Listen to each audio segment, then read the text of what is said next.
Bonjour à tous. On entend souvent dire « Le sabbat, c'est pour les Juifs. C'est la loi de Moïse. Nous sommes sous la loi du Christ. » Mais saviez-vous qu'en disant cela, on mélange deux choses totalement différentes? Aujourd'hui, nous allons briser cette première erreur. Le sabbat vs la loi de Moïse. Le sabbat, est-il vraiment une règle cérémonielle?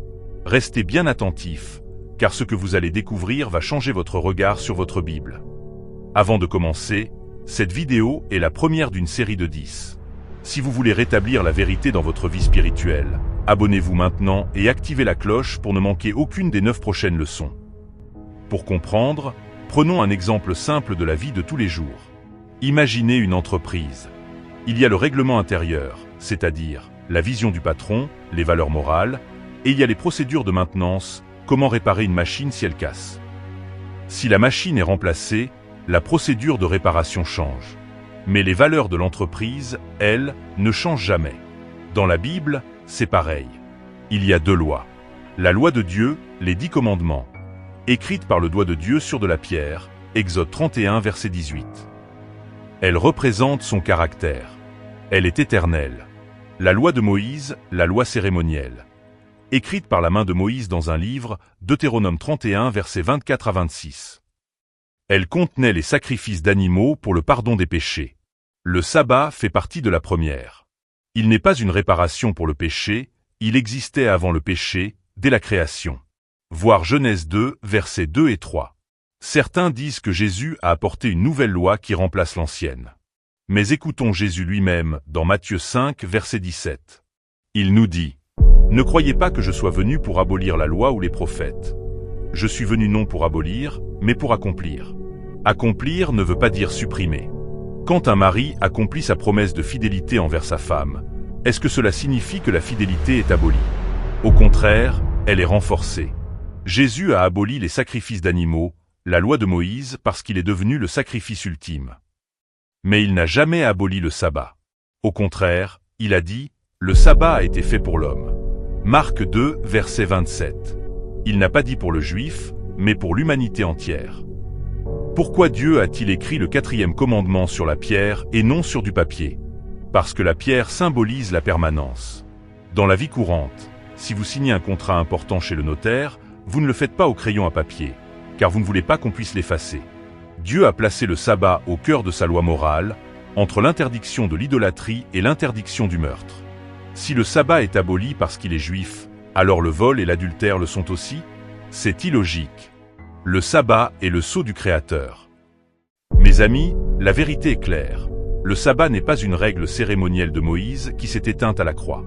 C'est un cadeau de Dieu offert à la création pour nous permettre de nous connecter avec lui. Ne laissez personne vous dire que ce commandement est périmé. On ne périme pas le caractère de Dieu.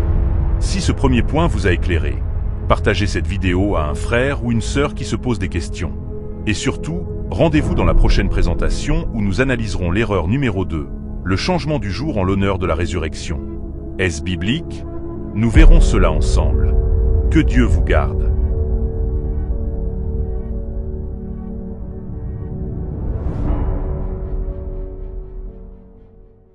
Bonjour à tous. Dans notre dernière vidéo, nous avons vu que la loi de Dieu est éternelle. Mais une question revient toujours. Jésus n'est-il pas ressuscité le dimanche? Le dimanche n'est-il pas devenu le jour du Seigneur pour célébrer sa victoire? C'est l'argument numéro 2 que nous allons analyser aujourd'hui. Préparez vos Bibles, car nous allons vérifier si la résurrection a réellement le pouvoir de modifier un commandement écrit de la main de Dieu. Si vous découvrez cette série, nous démasquons 10 erreurs courantes sur le 4e commandement. Abonnez-vous pour ne pas manquer le point numéro 3, qui sera tout aussi révélateur. La résurrection de Jésus est l'événement le plus glorieux de l'histoire humaine. Sans elle, notre foi est vaine. Mais attention, célébrer un événement est une chose, changer une loi divine en est une autre. Prenons un exemple de la vie de tous les jours. Imaginez que vous célébrez votre anniversaire de mariage le 15 mai. C'est un jour spécial. Si un jour, vous accomplissez un exploit incroyable un 20 juin, allez-vous changer la date de votre mariage sur votre certificat officiel? Non. L'exploit est grand, mais il ne change pas l'acte légal du passé. Dans la Bible, le sabbat est le mémorial de la création. Voir Exode 20, verset 11. Jésus est ressuscité le premier jour de la semaine. C'est vrai. Mais nulle part dans le Nouveau Testament, Dieu, Jésus ou les apôtres n'ont dit « Parce que je suis ressuscité, le repos du 7e jour est transféré au premier ». Regardons les faits. Si le dimanche était devenu le nouveau sabbat, les disciples auraient arrêté d'observer le 7e jour juste après la mort de Jésus. Or, que lisons-nous dans Luc 23, versets 54 à 56 ? Au moment même où Jésus était dans le tombeau, les femmes qui le suivaient se reposèrent le jour du sabbat, selon le commandement. Mieux encore, des années après la résurrection, l'apôtre Paul, dans ses voyages missionnaires, continue d'utiliser le sabbat pour enseigner, non seulement les Juifs, mais aussi les non-Juifs, voir Acte 13, versets 42 à 44. S'il y avait eu un changement, Paul aurait dit « Revenez demain, dimanche, car c'est notre nouveau jour ». Il ne l'a jamais fait. Dieu a-t-il oublié de nous donner un moyen de célébrer la résurrection? Non, mais ce moyen n'est pas le changement de jour. Selon la Bible, le mémorial de la mort et de la résurrection du Christ, c'est le baptême par immersion. Romains 6, verset 4 nous dit « Nous avons donc été ensevelis avec lui par le baptême en sa mort, afin que, comme Christ est ressuscité des morts par la gloire du Père, de même nous aussi nous marchions en nouveauté de vie. » Dieu a institué le baptême pour célébrer la résurrection, et il a gardé le sabbat pour célébrer la création. Pourquoi vouloir remplacer l'un par l'autre? Honorer la résurrection est noble, mais le faire en désobéissant à un commandement direct de Dieu est une erreur spirituelle. Jésus a dit « Si vous m'aimez, gardez mes commandements » Jean 14, verset 15. Il n'a pas dit « Changez-les en mon honneur ». Le dimanche est un jour de travail dans la Bible. Le sabbat est le seul jour que Dieu a béni et sanctifié. Chers amis, ne suivez pas la tradition des hommes, suivez la parole de Dieu. Si cette vidéo vous fait réfléchir, mettez un « Amen » en commentaire. Dans la prochaine vidéo, nous aborderons le point numéro 3. Le sabbat est-il une simple ombre qui a disparu? Nous étudierons le texte souvent mal compris de Colossiens chapitre 2. Ne le ratez pas.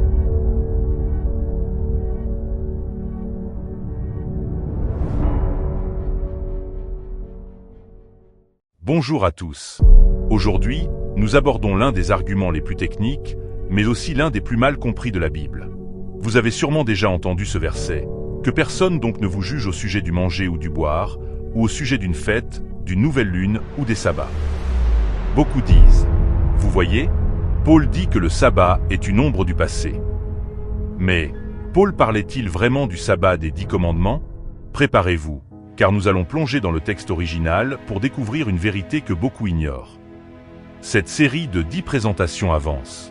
Si vous apprenez des choses nouvelles, abonnez-vous pour ne pas manquer le point numéro 4 où nous verrons si tous les jours se valent. Paul utilise le mot « ombre ». Prenons un exemple de la vie courante. Imaginez que vous attendez un ami au coin d'une rue. Avant qu'il n'arrive, vous voyez son ombre se projeter sur le sol. L'ombre vous indique que quelqu'un arrive. Une fois que votre ami est devant vous, vous ne fixez plus l'ombre, vous regardez la personne. C'est exactement ce que Paul explique. Certaines lois étaient des ombres pointant vers Jésus. Mais voici la question. Le sabbat du 7e jour est-il une ombre du péché ou un mémorial de la perfection? Le sabbat a été institué avant que le péché n'entre dans le monde, en Éden voir Genèse 2 verset 3. On n'a pas besoin d'une ombre de délivrance quand on n'est pas encore tombé. Le sabbat des 10 commandements n'est pas une ombre, c'est une part de la création. Ici, il faut être très précis. Dans la Bible, il y a le sabbat hebdomadaire, le 7e jour, et il y avait des sabbats annuels liés aux fêtes juives, la Pâque, les pains sans levain, etc. Lévitique 23 nous montre cette distinction. Ces jours de fête étaient appelés « sabbats », mais ils tombaient à des dates fixes une fois par an, peu importe le jour de la semaine. Ces sabbats annuels étaient directement liés aux sacrifices d'agneaux qui, eux, étaient des ombres de Jésus. Quand Jésus, l'agneau de Dieu, est mort, ces ombres n'avaient plus lieu d'être. Ce sont ces sabbats cérémoniels que Paul mentionne dans Colossiens, car il les associe aux fêtes et aux nouvelles lunes. Une ombre pointe toujours vers quelque chose qui vient devant elle. Mais le sabbat du 4e commandement pointe en arrière, vers la création. Dieu dit « Souviens-toi du jour du repos, car en 6 jours l'Éternel a fait les cieux, la terre. » Exode 20, versets 8 à 11. On ne peut pas abolir un mémorial. C'est comme le 14 juillet ou une fête nationale. Tant que l'histoire existe, le mémorial reste vrai. Le sabbat nous rappelle d'où nous venons. Si vous enlevez le sabbat, Vous enlevez le rappel que Dieu est votre créateur. Paul, qui aimait la loi de Dieu, n'aurait jamais enseigné d'oublier la création. Mes amis, ne laissez personne utiliser un verset mal interprété pour vous arracher une bénédiction que Dieu a instituée dès l'origine du monde. Colossiens 2, verset 16 nous libère des rites juifs et des sacrifices, mais il ne nous libère pas de l'amour et de l'obéissance envers le Créateur. Le sabbat n'est pas une ombre qui s'efface au soleil. C'est un rendez-vous hebdomadaire avec le roi de l'univers. Partagez cette explication avec ceux qui sont confus par les écrits de Paul. Et restez connectés, car dans la prochaine vidéo, nous analyserons l'erreur numéro 4, l'idée que tous les jours se valent. Nous lirons ensemble Romains 14. À très bientôt.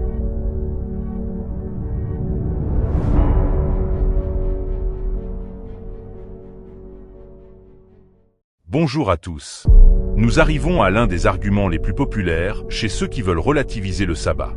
On cite souvent l'apôtre Paul dans Romains 14, verset 5. Tel fait une distinction entre les jours. Tel autre estime tous les jours égaux. Que chacun ait en son esprit une pleine conviction. À première vue, on pourrait croire que le sabbat est devenu une option. Mais est-ce vraiment ce que Paul enseigne? Dieu a-t-il réellement laissé à l'homme le soin de décider quel jour est saint? Aujourd'hui, nous allons remettre ce verset dans son contexte pour découvrir sa véritable signification. Nous sommes à la moitié de notre série. Si vous voulez fortifier votre foi sur des bases bibliques solides, abonnez-vous et activez la cloche. Le point numéro 5 sur le repos spirituel arrive très bientôt. Pour comprendre un verset, il faut lire ce qu'il y a avant et après. Dans Romains 14, de quoi Paul parle-t-il? Est-ce qu'il mentionne le sabbat ou les 10 commandements? Pas une seule fois. Le chapitre commence au verset 2 en parlant de nourriture. Ceux qui mangent de tout et ceux qui sont végétariens. Le verset s'y lie la distinction des jours au fait de manger ou de ne pas manger. À l'époque, de nombreux chrétiens d'origine juive ou païenne débattaient sur des jours de jeûne particuliers ou des jours de fête mineure. Prenons un exemple de la vie de tous les jours. Si je décide de jeûner tous les mardis pour ma vie spirituelle, c'est ma conviction personnelle. Si un autre frère préfère jeûner le jeudi, c'est sa conviction. Paul dit ici, ne vous jugez pas pour ses choix personnels. Mais il ne parle jamais d'abolir un jour que Dieu a déclaré saint à la création. Peut-on égaliser ce que Dieu a mis à part? Imaginons cette scène. Dieu crée le monde, il bénit le 7e jour et le sanctifie. Genèse 2 verset 3. Sanctifier signifie mettre à part pour un usage sacré. Si je vous donne 7 bouteilles d'eau, mais que je verse un médicament vital dans la 7e bouteille, pouvez-vous dire « toutes les bouteilles se valent, je choisirai celle que je veux » ? Non, car une seule contient la bénédiction spécifique. Dire que « tous les jours se valent », c'est dire que la bénédiction spéciale que Dieu a mise sur le 7e jour a disparu. Or, Dieu ne retire jamais ses bénédictions. L'homme peut estimer que tous les jours sont égaux, mais l'opinion de l'homme ne change pas la déclaration de Dieu. Paul, qui a écrit l'épître aux Romains, est le même qui a dit dans Romains 3, verset 31. « Anéantissons-nous donc la loi par la foi? Loin de là. Au contraire, nous confirmons la loi. » Si Paul enseignait dans le chapitre 14 que le 4e commandement n'a plus d'importance, il se contredirait lui-même. La vérité est simple. Paul défend la liberté chrétienne sur des questions d'opinion, le jeûne, les coutumes alimentaires, mais il ne touche jamais à la loi royale. Le sabbat n'est pas une opinion, c'est un commandement. Il n'est pas une question de manger ou boire, c'est une question de repos et d'adoration. Mes amis, ne confondons pas notre liberté en Christ avec la permission de modifier la volonté de Dieu. Dieu a mis un rendez-vous précis dans la semaine. Si vous manquez ce rendez-vous en disant que tous les jours se valent, vous vous privez de la présence spéciale du Créateur. Soyez convaincus, non pas par vos sentiments, mais par un « ainsi dit l'Éternel ». Si cette mise au point vous a aidé à y voir plus clair, partagez cette vidéo. Et préparez-vous pour la prochaine présentation, le point numéro 5. Le sabbat est-il devenu un simple repos spirituel intérieur? Nous verrons que la spiritualité ne remplace jamais l'obéissance physique. À bientôt.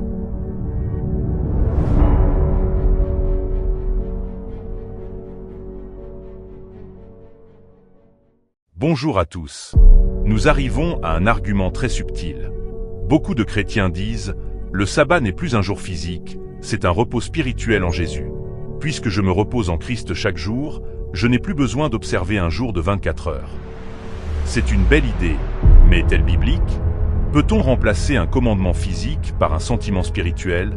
Aujourd'hui, Nous allons voir pourquoi cette erreur est un piège qui nous prive d'une bénédiction réelle. C'est la moitié de notre parcours. Si vous voulez découvrir la vérité complète sur le sabbat, abonnez-vous et activez les notifications. Le point numéro 6 sur l'absence, prétendue, de commandements dans le Nouveau Testament arrive bientôt.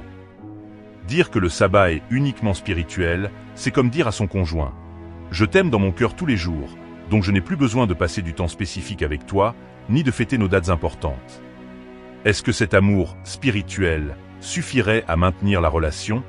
Bien sûr que non. L'amour a besoin de temps et de présence physique. Jésus nous dit dans Hébreux 4, versets 9 et 10, « Il y a donc un repos de sabbat réservé au peuple de Dieu. » Le texte grec utilise ici le mot sabbatismo, qui signifie littéralement l'observation d'un sabbat. Si le repos en Christ annulait le jour physique, pourquoi l'auteur de l'Épître aux Hébreux insisterait-il sur le fait qu'il reste un repos de sabbat pour nous aujourd'hui? Dieu ne nous a pas créés comme des esprits désincarnés. Il nous a créés avec un corps qui a besoin de repos physique et une vie qui se déroule dans le temps. Au commencement, Dieu n'a pas seulement donné à Adam et Ève un sentiment de paix. Il a béni un jour spécifique, voir Genèse 2, verset 3. Dieu a créé le temps. En sanctifiant le 7e jour, il a mis un rendez-vous dans notre agenda hebdomadaire. On ne peut pas être spirituellement présent à un rendez-vous physique.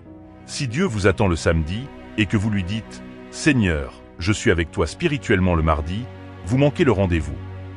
Attention à ne pas confondre le but et le moyen. Le but du sabbat, c'est effectivement de trouver notre repos en Christ. Matthieu 11, verset 28. Mais le moyen que Dieu a choisi pour nous rappeler ce repos, c'est l'observation du 7e jour. Obéir au 4e commandement n'empêche pas de se reposer en Jésus tous les jours, bien au contraire. C'est parce que je me repose en Jésus chaque jour que je respecte son jour sacré. L'un est l'expérience intérieure, l'autre est le signe extérieur de mon obéissance. Mes amis, ne laissez pas une spiritualité déconnectée de la Bible vous éloigner des commandements de Dieu. Le repos spirituel n'est pas une excuse pour la désobéissance. Jésus a observé le sabbat physiquement, les apôtres l'ont fait, et les rachetés le feront encore dans la nouvelle terre. Ésaïe 66, versets 22 et 23. Vivez votre repos en Christ 7 jours sur 7, mais honorez son sabbat le 7e jour. Si ce message vous a aidé à comprendre la différence entre l'expérience et le commandement, laissez un commentaire. Et ne manquez pas notre prochaine vidéo, le point numéro 6, l'argument du silence dans le Nouveau Testament. Nous verrons si le sabbat est vraiment absent des enseignements apostoliques. À très bientôt.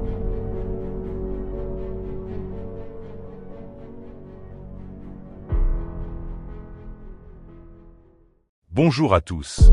On entend souvent cet argument. Le Nouveau Testament répète tous les commandements, sauf le sabbat. Donc, le sabbat n'est plus obligatoire pour les chrétiens. C'est ce qu'on appelle l'argument du silence. Mais est-ce vrai? Le Nouveau Testament est-il vraiment silencieux sur le sabbat? Aujourd'hui, nous allons voir que non seulement le sabbat est présent, mais qu'il était tellement évident pour les premiers chrétiens qu'il n'avait même pas besoin d'être recommandé. Nous entamons la deuxième partie de cette série de 10 vidéos. Si vous voulez une foi ancrée dans la Bible et non dans les traditions, abonnez-vous et activez la cloche. Le point numéro 7 sur l'Ancienne Alliance versus la Nouvelle Alliance arrive bientôt. Prenons un exemple de la vie de tous les jours. Imaginez que vous écrivez une lettre à vos enfants qui sont en vacances. Vous leur rappelez de bien se brosser les dents, de ne pas se battre et de ranger leurs affaires. Mais vous ne leur écrivez pas « N'oubliez pas de respirer ». Pourquoi? Parce que c'est une évidence vitale. On ne répète pas ce qui n'a jamais été remis en question. Dans le Nouveau Testament, il y avait de grands débats sur la circoncision ou les viandes sacrifiées aux idoles. Pourquoi? Parce que c'était des sujets nouveaux pour les païens. S'il y avait eu un changement pour le sabbat, le Nouveau Testament serait rempli de débats à ce sujet. Le silence prouve une chose. Personne ne contestait l'autorité du sabbat à l'époque des apôtres. Jésus a-t-il aboli ou clarifié le sabbat? Regardez l'attitude de Jésus. Il a souvent été accusé de violer le sabbat par les pharisiens. Mais attention, Jésus ne violait pas le sabbat de Dieu, il violait les règles humaines ajoutées au sabbat. Si Jésus avait voulu abolir le sabbat, il aurait dit « Ne vous inquiétez plus de ce jour ». Au lieu de cela, il a dit « Il est permis de faire du bien le jour du sabbat ». Matthieu 12, verset 12. On ne donne pas des instructions sur comment observer un jour, si ce jour est sur le point d'être supprimé. On n'enseigne pas à quelqu'un comment bien conduire une voiture qu'on va envoyer à la casse. On dit que le commandement n'est pas répété. Pourtant, dans Actes 17 verset 2, il est dit « Paul, selon sa coutume, se rendit vers eux. Pendant 3 sabbats, il discuta avec eux d'après les Écritures. » Notez bien, c'était sa coutume. Pas une fois par hasard, mais son mode de vie. Même l'auteur de l'Épître aux Hébreux, s'adressant à des chrétiens de la Nouvelle Alliance, déclare solennellement « Il y a donc un repos de sabbat réservé au peuple de Dieu » Hébreux 4 verset 9. En grec, le mot utilisé est sabbatismo. C'est une confirmation directe, dans le Nouveau Testament, que l'observation du sabbat demeure. Mes amis, ne vous laissez pas tromper par ceux qui disent que le sabbat a disparu parce qu'il n'est pas répété mot pour mot. Il est présent dans chaque page du Nouveau Testament, à travers l'exemple de Jésus, la coutume des apôtres et les promesses pour le futur. Le sabbat n'a pas besoin d'être réinstauré, car il n'a jamais été annulé. Il est le fondement de notre relation avec le Créateur. Si cette vidéo vous a aidé à voir que le silence n'est pas une abolition, partagez-la massivement. Dans la prochaine vidéo, nous attaquerons un point brûlant, le numéro 7. Le sabbat est-il limité à l'Ancienne Alliance? Nous verrons la beauté de la loi dans la Nouvelle Alliance. À très bientôt.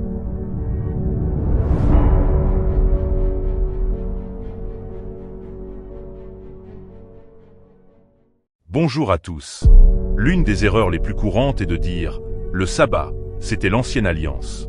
Aujourd'hui, sous la Nouvelle Alliance, nous sommes sous la grâce, plus sous la loi. » Mais saviez-vous que la Nouvelle Alliance, loin d'abolir la loi, lui donne une place encore plus centrale? Aujourd'hui, nous allons découvrir pourquoi le sabbat n'est pas seulement un vestige du passé, mais une promesse pour votre présent. Nous approchons de la fin de cette série. Si vous voulez comprendre comment vivre votre foi sans compromis, abonnez-vous. Le point numéro 8 sur le « calendrier perdu » va répondre à une question que beaucoup se posent.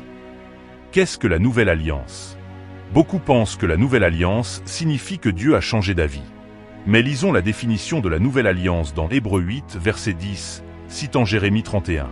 « Je mettrai mes lois dans leur esprit, je les écrirai dans leur cœur. Et je serai leur Dieu, et ils seront mon peuple. » La différence n'est pas la loi, mais le support. Dans l'Ancienne Alliance, la loi était sur des tables de pierre à l'extérieur de l'homme. Dans la Nouvelle Alliance, Dieu écrit la même loi dans notre cœur par son esprit. Si Dieu écrit ses commandements dans votre cœur, va-t-il oublier d'y écrire le 4e? Va-t-il effacer le sabbat alors qu'il écrit « Tu ne tueras point » Prenons un exemple de la vie de tous les jours. Imaginez que vous signez un contrat de location pour une maison. C'est l'ancien contrat. Si le propriétaire décide de faire un nouveau contrat plus avantageux pour vous, par exemple, il baisse le loyer parce qu'il vous fait grâce, est-ce que cela signifie que vous avez maintenant le droit de brûler la maison ou d'arracher les portes? Bien sûr que non. Les règles de respect de la propriété restent les mêmes. C'est juste la relation avec le propriétaire qui est devenue plus proche et plus facile. La Nouvelle Alliance, c'est Dieu qui nous donne la force, par la grâce, d'obéir à ce que nous ne pouvions pas respecter par nous-mêmes. La grâce ne détruit pas le sabbat, elle nous permet enfin de le vivre par amour et non par peur. L'apôtre Jacques appelle la loi de Dieu la loi parfaite, la loi de la liberté, Jacques 1 verset 25. Sous l'Ancienne Alliance, le peuple obéissait souvent par obligation. Sous la Nouvelle, nous observons le sabbat parce que nous aimons le Créateur. Le sabbat est le signe que nous appartenons à Dieu. C'est le mémorial de sa puissance créatrice et rédactrice. Un chrétien de la Nouvelle Alliance ne cherche pas à savoir combien de commandements il peut abandonner, mais comment il peut plaire à Dieu dans tout ce qu'il a demandé. Mes amis, ne laissez personne vous dire que la Nouvelle Alliance est une licence pour désobéir. La grâce nous sauve du péché, et le péché, c'est la transgression de la loi, 1 Jean 3 verset 4. Pourquoi Jésus nous sauverait-il de la transgression pour nous laisser continuer à transgresser le sabbat? Vivez la Nouvelle Alliance en laissant Dieu écrire le repos du sabbat dans votre propre cœur. Si ce message a clarifié pour vous la relation entre la loi et la grâce, partagez-le. Dans la prochaine vidéo, nous répondrons à une objection pratique. Le calendrier a-t-il été perdu? Savons-nous vraiment quel jour est le 7e? La réponse va vous surprendre. À très bientôt.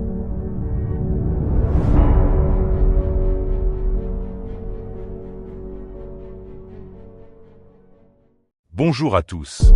On arrive à une objection qui semble logique. Mais comment peut-on être sûr que le samedi d'aujourd'hui est bien le 7e jour de la création? Avec tous les changements de calendrier, les siècles passés, le cycle de la semaine n'a-t-il pas été bouleversé? C'est une question légitime. Si on n'a plus le bon jour, le commandement devient impossible à suivre. Aujourd'hui, nous allons faire une enquête historique et scientifique pour prouver que le cycle de la semaine n'a jamais été interrompu. Nous approchons de la fin de cette série. Si vous voulez des preuves solides pour votre foi, abonnez-vous. Le point numéro 9 sur le mémorial de l'Égypte arrive très bientôt. Le premier témoin, c'est le peuple juif. Depuis des millénaires, partout où ils ont été dispersés dans le monde, les Juifs ont gardé le sabbat avec une précision rigoureuse. Imaginez une expérience de la vie de tous les jours. Si vous donnez une montre réglée à la même heure à 100 personnes et que vous les envoyez dans 100 pays différents sans aucun contact entre elles, si 2000 ans plus tard, vous les réunissez et qu'elles ont toutes exactement la même heure et le même jour sur leur montre, quelle est la conclusion? C'est que le temps n'a pas été perdu. Les Juifs de Chine, d'Afrique, d'Europe ou d'Amérique ont toujours observé le même sabbat, le même jour que nous appelons aujourd'hui samedi. Il n'y a jamais eu de dispute dans l'histoire juive sur quel jour était le sabbat. On parle souvent du passage du calendrier julien au calendrier grégorien en 1582. C'est vrai, on a supprimé 10 jours pour rattraper le retard du soleil. Mais voici ce qui s'est passé. On est passé du jeudi 4 octobre au vendredi 15 octobre. On a changé le chiffre de la date, mais on n'a pas touché au cycle de la semaine. Le jeudi a été suivi d'un vendredi. Le cycle de 7 jours, qui remonte à la création, est resté intact. Aucun astronome ou historien sérieux ne conteste que le cycle hebdomadaire est l'une des choses les plus stables de l'histoire humaine. Saviez-vous que dans plus de 100 langues à travers le monde, le mot utilisé pour désigner le 7e jour de la semaine est littéralement « sabbat ». En espagnol, sabado. En italien, sabato. En arabe, asapt. En russe, subota. Pourquoi toutes ces langues appelleraient-elles le 7e jour sabbat, si ce jour n'avait pas été universellement reconnu comme tel depuis l'Antiquité? C'est une archive linguistique vivante qui confirme que le samedi est bien le sabbat biblique. Mes amis, l'argument du calendrier perdu est un mythe. Dieu, qui a créé le temps et qui a commandé de s'en souvenir, a veillé dans sa providence à ce que ce mémorial ne soit jamais effacé de la mémoire humaine. Nous savons quel jour est le sabbat. La question n'est plus « quel est le jour ?», mais « suis-je prêt à l'honorer ?» Si cette preuve historique vous rassure, partagez cette vidéo pour éclairer d'autres personnes. Et préparez-vous pour l'erreur numéro 9. Le sabbat était-il seulement un souvenir de la sortie d'Égypte? Nous verrons que sa portée est bien plus vaste que cela. À très bientôt.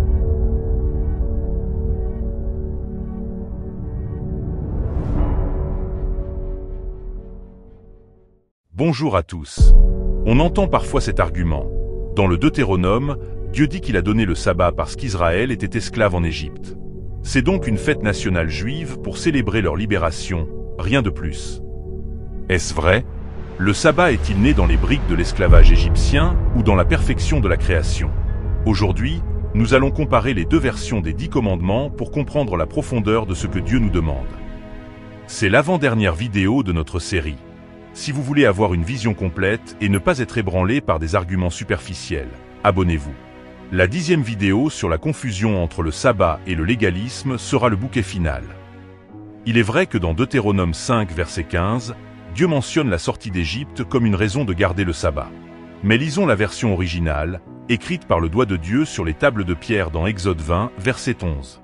Car en 6 jours l'Éternel a fait les cieux, la terre, et il s'est reposé le 7e jour. Le fondement premier du sabbat, c'est la création. Prenons un exemple de la vie de tous les jours. Imaginez que vous célébrez la fête des pères. Vous la célébrez parce que votre père vous a donné la vie, raison fondamentale.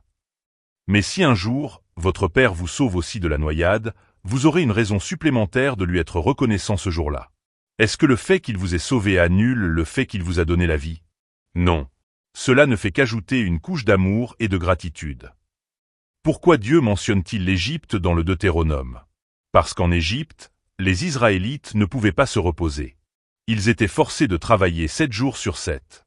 En les libérant, Dieu leur dit « Souviens-toi que tu as été esclave. Maintenant que tu es libre, n'oublie pas de te reposer et de laisser tes serviteurs se reposer aussi. » L'Égypte est un symbole du péché. Le sabbat nous rappelle 2 choses. Dieu est notre Créateur, Exode 20. Dieu est notre Libérateur, Deutéronome 5. Il nous a créés, et quand nous sommes tombés dans l'esclavage du péché, il nous a rachetés. Le sabbat célèbre donc la création et la rédemption. Si le sabbat n'était que pour les Juifs sortis d'Égypte, pourquoi Jésus a-t-il dit que le sabbat a été fait pour l'homme? Marc 2, verset 27. Il n'a pas dit « pour l'Israélite », mais pour l'humanité, anthropos en grec. Dieu a utilisé l'histoire d'Israël pour enseigner des leçons universelles. Tout comme nous ne sommes pas juifs, mais que nous acceptons le salut qui vient des Juifs, nous acceptons le sabbat qui nous libère de l'esclavage du travail incessant et du stress de ce monde. Mes amis, le sabbat est bien plus qu'une fête historique. C'est le mémorial de votre origine et le signe de votre liberté en Christ. Ne le limitez pas à l'Égypte antique. Voyez-le comme un cadeau du Créateur pour l'homme moderne qui a tant besoin de repos. Si vous aussi vous voulez célébrer votre libération en Christ chaque semaine, partagez cette vidéo. Et ne manquez surtout pas notre dernière présentation, la numéro 10, Sabbat et légalisme, l'obéissance est-elle un piège? Nous verrons comment garder le sabbat par amour et non par peur. À très bientôt.